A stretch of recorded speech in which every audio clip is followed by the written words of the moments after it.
Dan, it's wonderful to have you here today. What should we be expecting with this afternoon's phone call?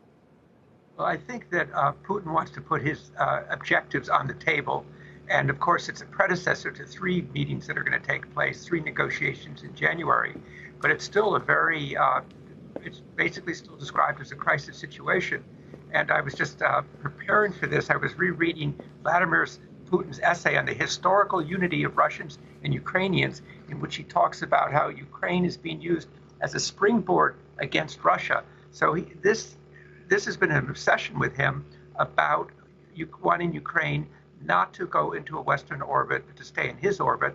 And that is, of all the objectives he's put on the table recently, that's the most important from his point of view. You mentioned there are some more calls, another call on January 10th, so there's more time to smooth this out. But the tension in general, how do you see it impacting energy markets? Right now, the EIA has gas prices going down by 12% in 2022 and natural gas prices going down by 12% in 2022.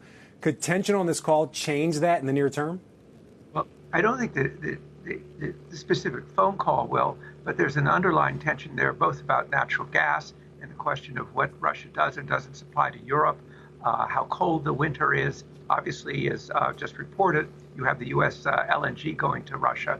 The other thing is, remember, Russia is also the world's 2nd largest oil producer, and any kind of disruption there, tension there, could affect flows too. And it's still, as we can see in these oil prices today, it's a pretty tight market.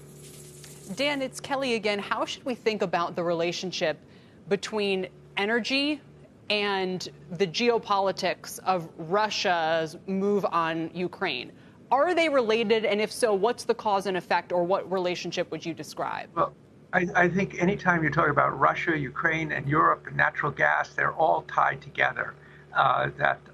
Obviously, one of the big things that Russia wants to do, why they want that whole Nord Stream Nord Stream 2 pipeline, is so they can send much less gas through Ukraine and be less dependent upon Ukraine. So that looms very large. And Russia is, as Putin has said, Russia's not an energy superpower, but it is. So everything that Russia does in terms of geopolitics, there's a strong energy connection in it, given how important it is. And he's Europe's major supplier of gas. He's a major supplier of oil, and is a major supplier of coal. So much of the whole tension comes down to this question: what is the future of Ukraine? Is it going to orient west, or is it going to be back in a Russian sphere, which is basically what Putin wants? Right.